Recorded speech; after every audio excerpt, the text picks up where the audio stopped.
Don Yeagle wanted us to do the biography of Abraham Lincoln. My father, the self-proclaimed historian of the world, Don Yeagle. But here's the thing. Dan and I were kind of talking. It's a little long. It's a lot of books. It's crazy long. And there's just like not that much time between the two of us. So, we're gonna do something a little different. But still basically the same thing. It's got all the same facts. A lot of the stuff that happened really happened to him. Except there's just a few vampires added in. Just sprinkles in a touch of vampirism. So the book starts out with young Abe, little Abe, small, tiny Abe, who finds out that his mother has died. Not from the milk sickness that we were taught in school, or if you weren't taught about that in school, that's because schools are underfunded. She actually, well, she got poisoned by vampires.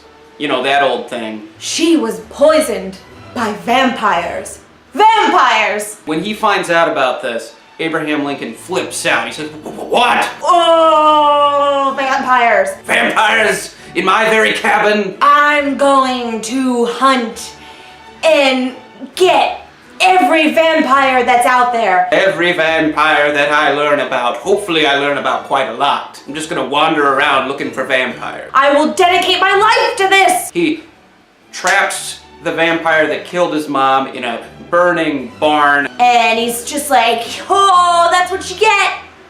That's what you get, buddy. That vampire is no more. You're done. You're out of this world. You're in a burning barn. Dried up heap of ashes. Just awful. So Abe's like, cool, let's do some more.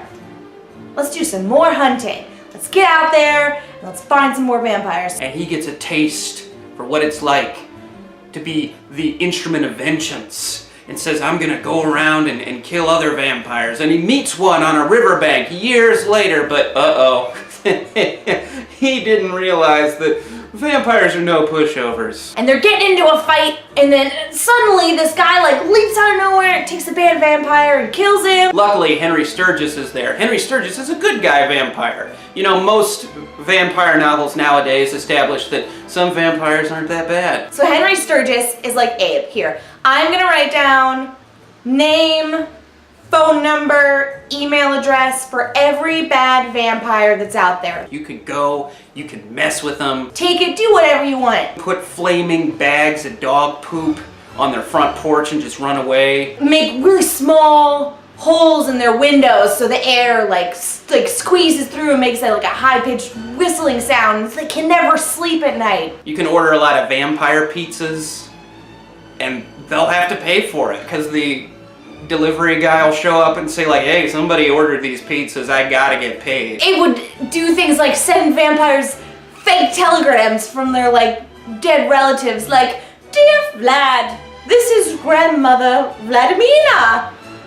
Hope you've gotten your blood for today. Oh, will those vampires be steamed? And Abe would be like outside their window like, He didn't so much want to kill all the vampires as just ruin their lives. He's more like Abraham Lincoln vampire pranker. With these pranks.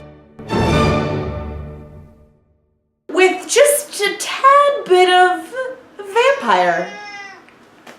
You ruined the take. Liberty!